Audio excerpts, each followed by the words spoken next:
Welcome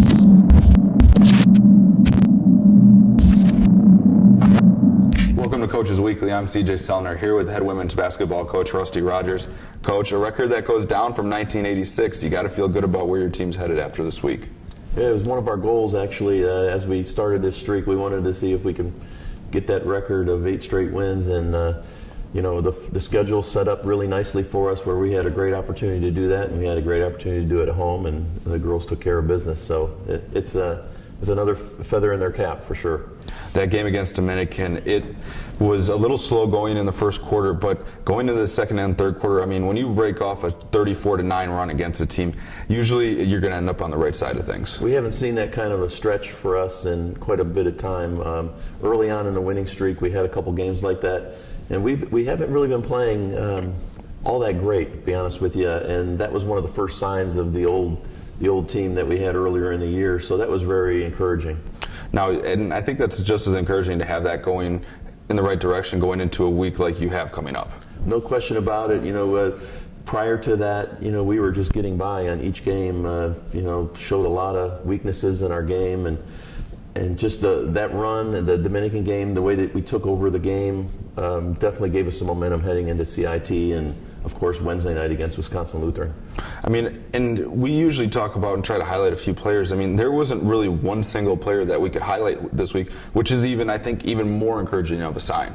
We definitely like that. When we have multiple contributions from multiple people, it really helps the team a lot. It helps us where other teams can't focus on one player.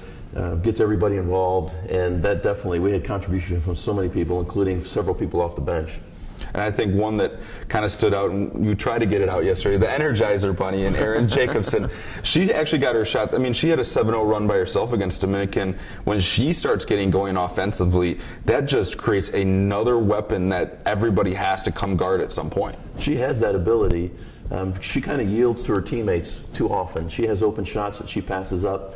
A lot of people don't realize that she's in the top 5 or 6 in the conference in assists, and that's our second top assist player. So she does a lot of things that go unnoticed, but it was really good to see her step up because we were struggling at that point. Dominican was kind of chipping away at our lead, and like you said, Erin hit a 3 and then had two pointers right in a row, 7-0 run to push the lead back up, and I'm sure that did a lot for her confidence. And hopefully, she was 4 for 4 from the floor. And that's about how many shots she takes a game. She needs to up that a little bit. But, her overall play has been very, very consistent all season.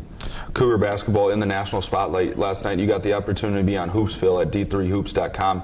What was that experience like, and kind of how is that awesome kind of for the program? Yeah, it was a lot of fun. We had a lot of the players there watching the whole Skype interview, and just getting on that national stage it's mind-boggling considering where we were 4 years ago. So just getting that attention, it's great. It's absolutely great for the program, no question about it.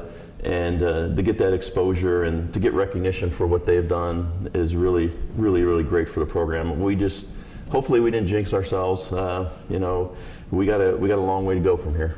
And that long way starts on Wednesday night here against Wisconsin Lutheran. Then you head to the CIT, so it's kind of hard not to look forward to it when we only talk to you on Mondays. But starting Wednesday night, it's 1 versus 2. You guys took them down in our house last year. It's going to be a dogfight.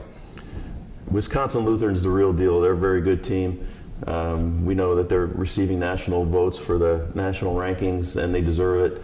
They've played a very difficult schedule, much, much more difficult than ours. And it's a very, very large contrast to styles, too. We like to play fast. They like to play slow. Their defensive average is in the mid-40s. It's one of the top in the nation. I think they're in the top 10 defensive averages. So, who's going to be able to dictate the tempo? Hopefully, being on the home floor, we're a little bit more comfortable there than they are here. So we'll see. It's by far our biggest challenge to date. And then Friday night, it's CIT time at Concordia. When you guys head up to Mequon, it's a conference game, which is kind of cool how it gets set up this year. But that's going to be a huge one when you're looking at the standings. They're sitting right below us by a game right now. It's going to be an unbelievable environment. And then you compound that with, like you said, a big conference game because they're only a game behind us in the standings. So there's a lot at stake. We're going to go up there and enjoy the moment it's really fun to be in a different position, and hopefully we embrace that as a team and just go out and play like we've been playing and let the chips fall where they may. Well, we look forward to seeing you guys back out on the floor.